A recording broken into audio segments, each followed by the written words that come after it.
Under the blinding glare of CNN studio lights, two generations of American law faced each other across a single polished desk. On one side sat Alan Dershowitz, the Harvard legend, the man whose name had echoed through Supreme Court halls and headline trials for half a century. On the other, Congresswoman Jasmine Crockett, a rising voice from Texas, a former public defender who had spent her career fighting not for theory, but for people. The air buzzed with quiet tension. Viewers across the country leaned forward, sensing that something unusual was about to unfold. This wasn't just another cable news debate. It was a collision between old power and new conviction, a test of whether prestige could still outweigh preparation in the modern political arena. Dershowitz, 85 and armed with a lifetime of courtroom victories, entered the conversation certain he would dominate.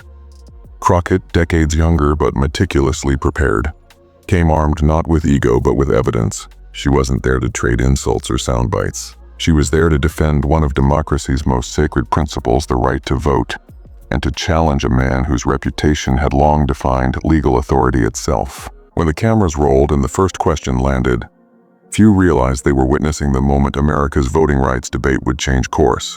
Within minutes, the exchange would ignite millions of screens, turn social media into a firestorm, and redefine what it meant to win a debate in modern politics. Because this wasn't just about policy, it was about power. Who gets to speak for the Constitution?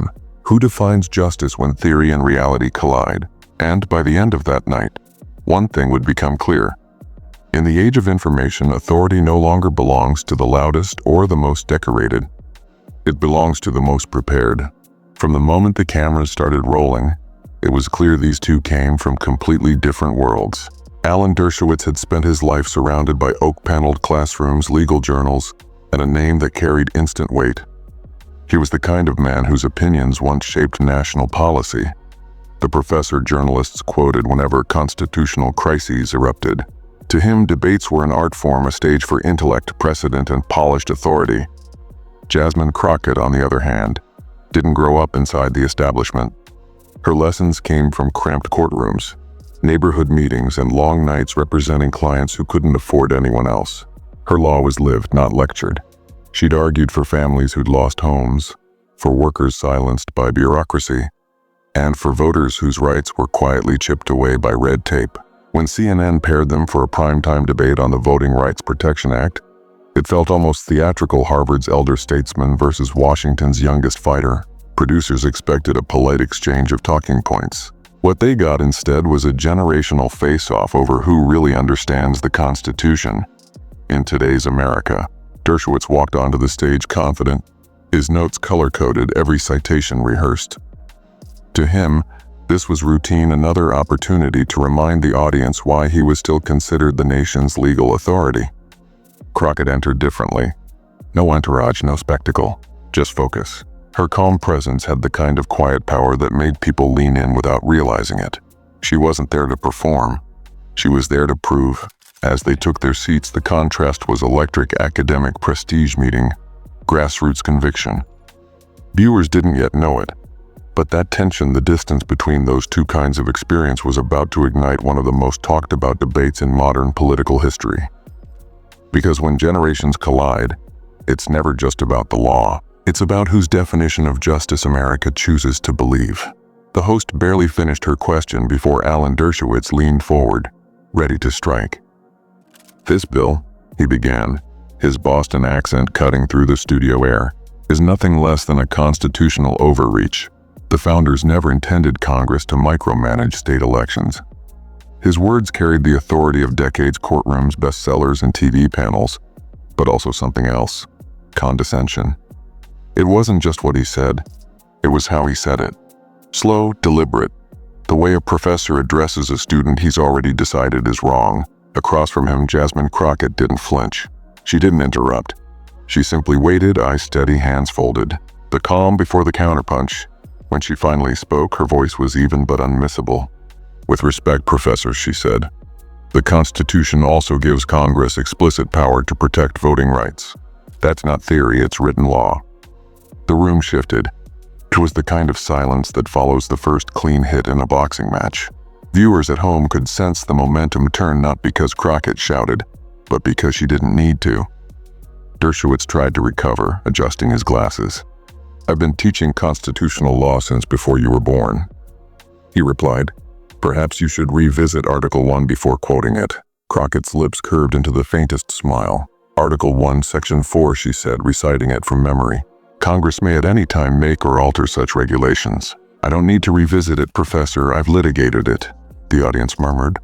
On social media, clips of that moment would later explode across platforms the precise second when an established scholar realized his credentials weren't enough to win the argument. But in real time, the shift was still subtle, like a tide turning under the surface.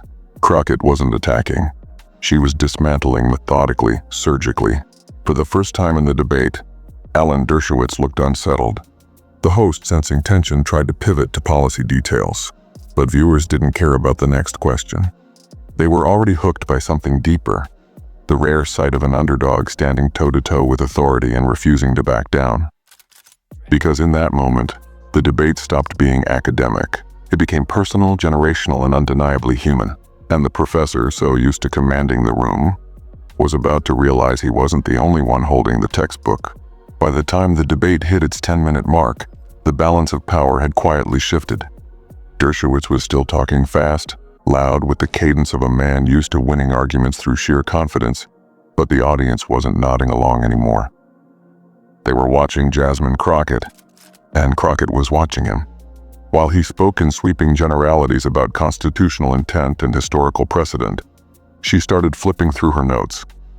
Calm, composed, like someone looking for the exact page she knew would change everything. Then she found it. "Professor," she began, voice measured, "you've said that federal oversight of elections undermines state sovereignty. But in 2006, you testified before Congress supporting Section 5 of the Voting Rights Act, didn't you?" A flicker crossed his face. A pause, small but noticeable. "That was a different context," he said quickly. Crockett didn't let go.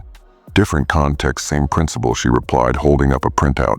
"You said, and I quote, 'Federal intervention is sometimes necessary to prevent state abuse of power.' That was you, correct?" The audience reaction was instant, a collective intake of breath, the kind that signals someone just dropped receipts on national television. Dershowitz tried to counter, but every word now felt like backpedaling. His authority, once untouchable, suddenly looked fragile under the weight of his own past statements. Crockett wasn't mocking him. That made it worse. She wasn't smiling, gloating, or raising her voice. She was doing what every great litigator does, letting the evidence speak for itself. For viewers, it was riveting, the kind of intellectual takedown that felt more like a chess match than a shouting contest. Every line she delivered hit with quiet precision, and each time Dershowitz tried to deflect, she guided him right back to his own words. The hashtag receipts vs. reputation started trending before the segment even ended. Clips of the exchange flooded TikTok, stitched with captions like "She brought the facts, he brought the past." And just like that, a decades-long image of untouchable legal authority began to fracture, not through insults or outrage, but through one simple truth. Reputation can't save you when the receipts are public. But Crockett wasn't finished yet. She had exposed the contradiction, now she was about to turn it into a larger reckoning. Because this debate wasn't just about who knew the law, it was about who lived by it. Up until that point, the debate had been a battle of citations and case law, two legal minds trading references across a polished desk. But then Jasmine Crockett did something that completely changed the temperature of the room. She stopped quoting. She stopped citing. And she started telling stories. "You talk about the Constitution as though it's theory," she said, turning slightly toward the camera. "But where I'm from, people don't feel it as theory. They feel it when their polling place closes early, when they stand in line for 6 hours, when their ballots get tossed for something as small as the wrong signature." The words hit like quiet thunder. Even through the studio's bright lights, you could see the emotion behind her eyes, not rehearsed, not strategic. Real. It was the sound of someone who'd watched laws fail people they were meant to protect. Dershowitz blinked, thrown off balance. He tried to pivot back to structure and precedent, but his words suddenly felt hollow. Crockett wasn't debating law anymore, she was embodying it. "Professor," she said, her tone still calm, "you've spent decades teaching the Constitution. I've spent mine watching it break down in real time. Maybe the difference isn't what we know, it's what we've seen.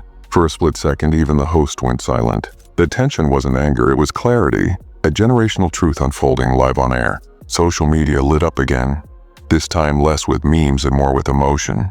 Tweets read, "This is what happens when real life walks into a legal debate."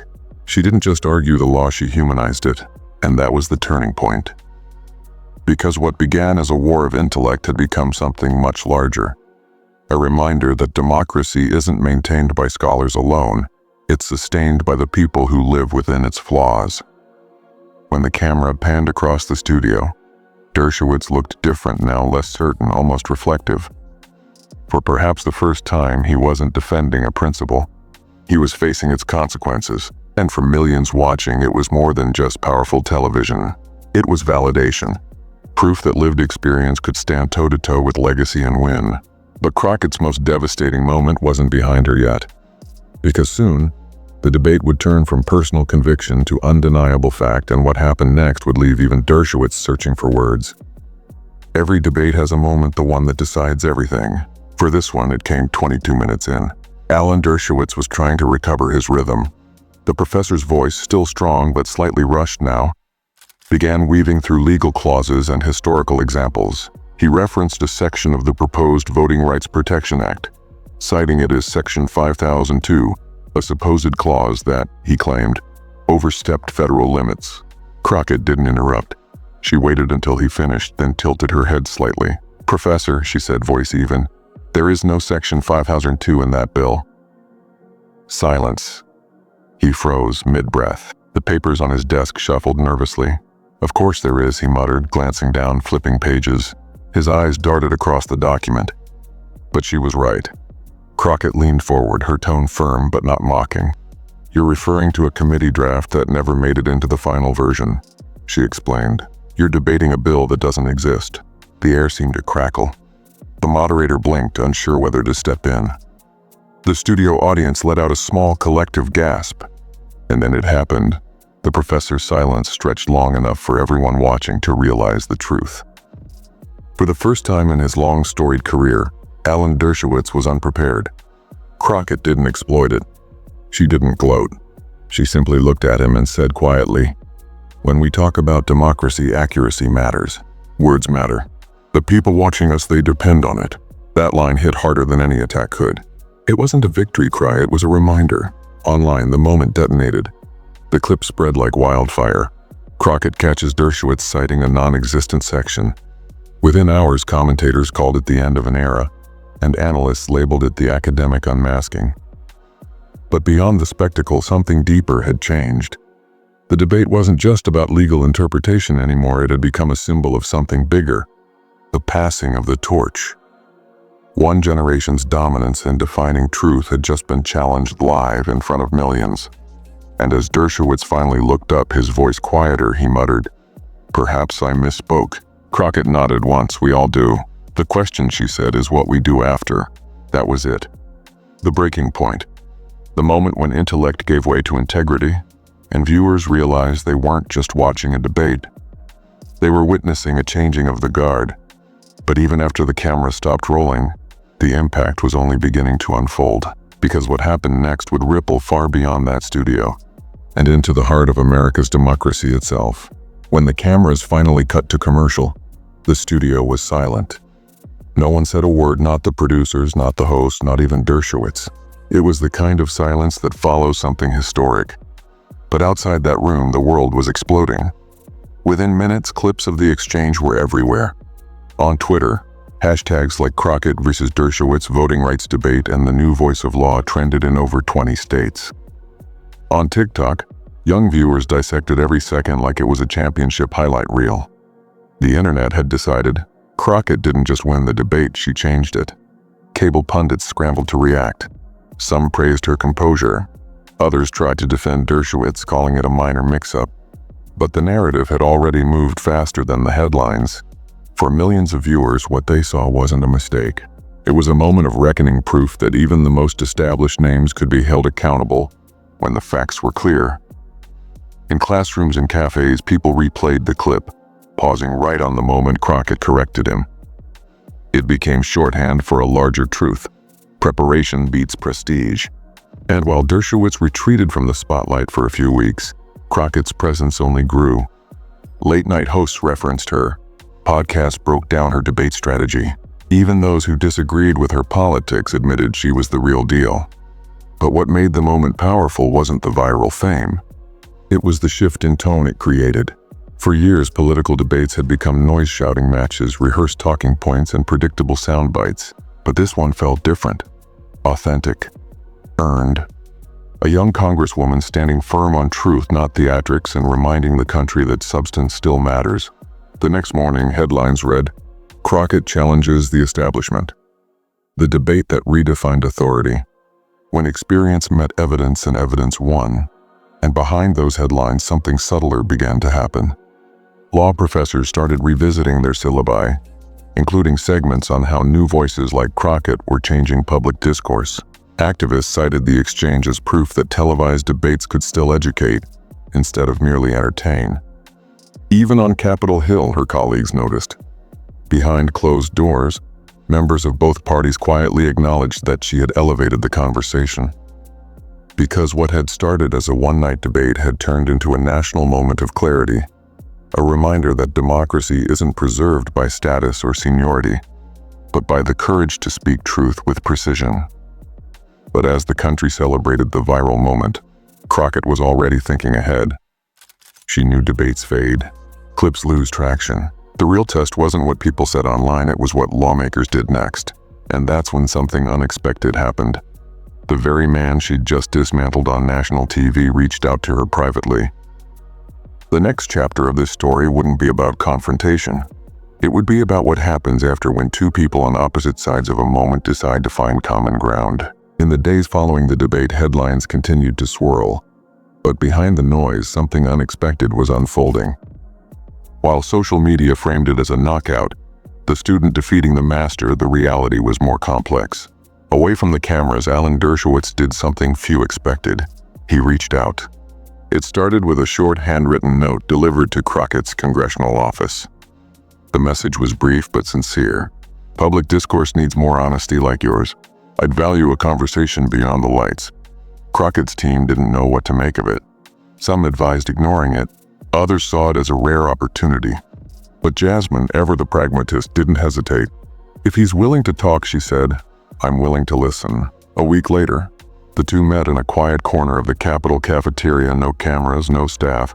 Just two lawyers who had once stood on opposite sides of a televised storm. What began as a cautious exchange soon turned into a deep, hours-long conversation.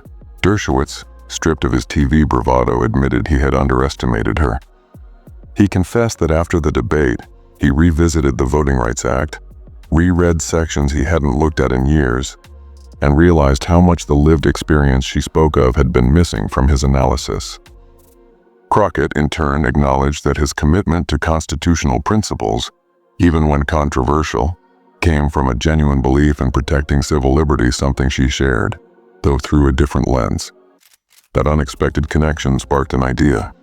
A month later, the two co-authored a short op-ed titled "Debate Without Division," published in the Washington Post. In it, they argued that disagreement isn't the enemy of democracy, disrespect is. They called for a revival of public debate rooted in facts, empathy, and the willingness to be corrected. The piece went viral, but for a very different reason than their debate had. It wasn't the drama this time, it was the dignity. For millions of viewers who had witnessed their clash, seeing them collaborate was almost surreal. But it carried a quiet message that resonated deeply across political lines. Progress isn't born from echo chambers. It comes from the courage to keep talking, even after the shouting stops. Crockett later reflected in an interview, "We didn't agree on everything. We probably never will. But that's the point. Democracy isn't about perfect alignment, it's about persistence." And Dershowitz, now more measured, told a journalist, "I may not have won that debate, but I learned from it." That's what the law and democracy are supposed to do. Together they had turned confrontation into collaboration, transforming what could have been a fleeting viral moment into a lasting example of civility and growth. But as the conversation evolved, something else began to shift, not just between them, but in the nation itself.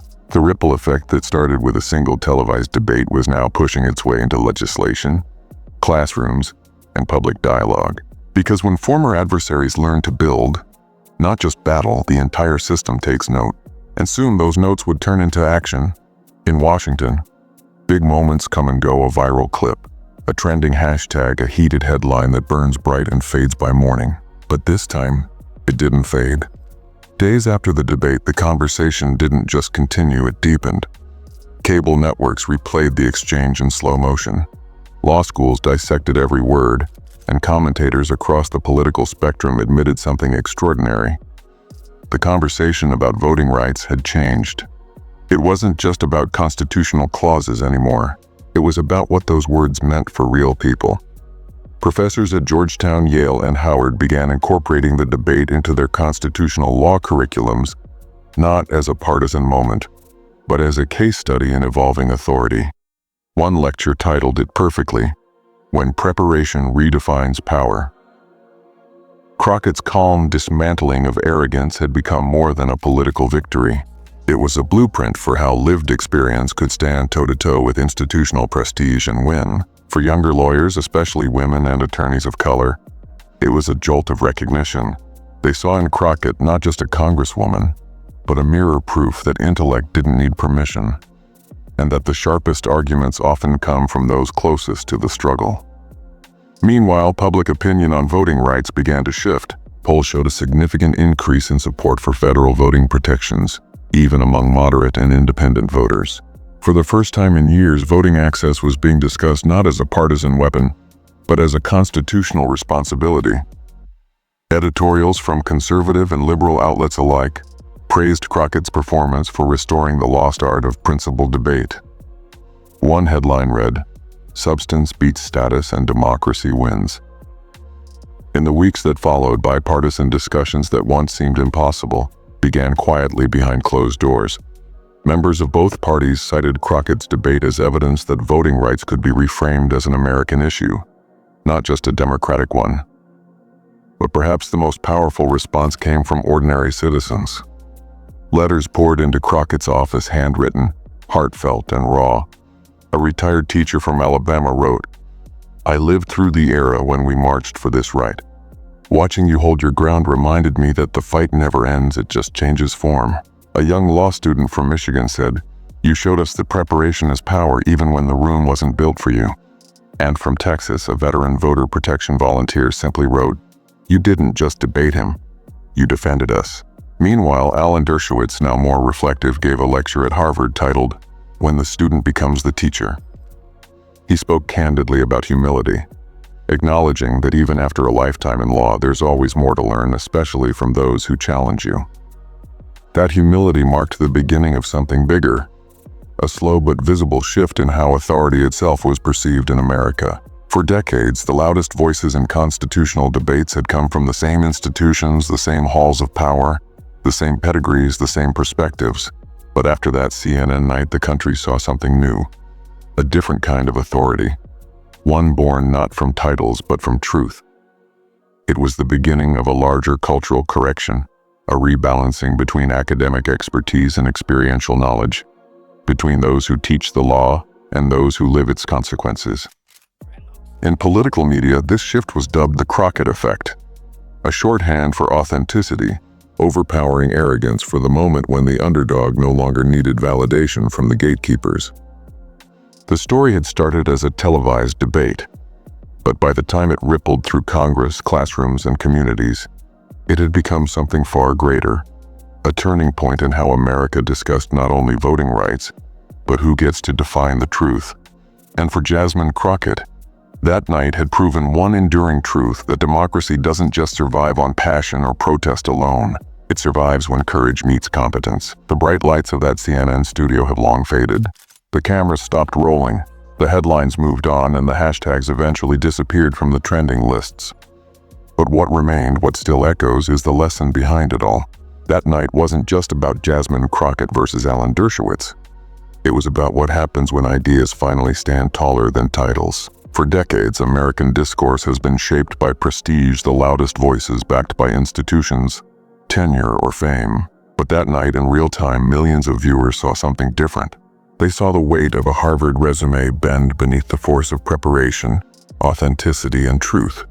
Crockett didn't win with theatrics or outrage. She won because she knew her material, because she understood that conviction without evidence is noise, but evidence delivered with conviction is power. And in that moment, power changed hands, not from one political party to another, but from status to substance, from theory to reality, from the institutions that define the conversation to the voices that deserve to be heard within it. It reminded the nation that democracy at its core isn't sustained by the elite or the credentialed, it's sustained by those willing to stand up, speak clearly, and refuse to back down from the truth. Even Dershowitz, humbled in defeat, later admitted it. Public debate only thrives when all sides come equally prepared. That acknowledgement, rare, almost unthinkable, underscored what Crockett had proven on live television. That respect in a democracy isn't something inherited. It's something earned word by word, fact by fact. In the weeks that followed, young law students across the country replayed her responses not as political talking points, but as lessons in composure under fire. Communities that had long felt unseen finally saw someone who spoke their language, not academic jargon, but moral clarity. And quietly, without needing to say it outright, Jasmine Crockett had redrawn the map of modern debate. She'd shown that authority no longer belongs solely to those who claim it. It belongs to those who earn it through preparation, precision, and principle. In an age drowning in noise, where confidence often masquerades as competence, that truth hit home. When the next generation looks back on that CNN night, they won't just remember a debate between a congresswoman and a professor. They'll remember a shift, the moment when the gatekeepers were challenged, when old hierarchies cracked, and when one calm, relentless voice reminded the nation of something simple yet revolutionary: that the future doesn't belong to those with the biggest platforms, it belongs to those with the strongest ideas. Because in the end, titles fade, but ideas, the ones rooted in truth, justice, and courage, they live on.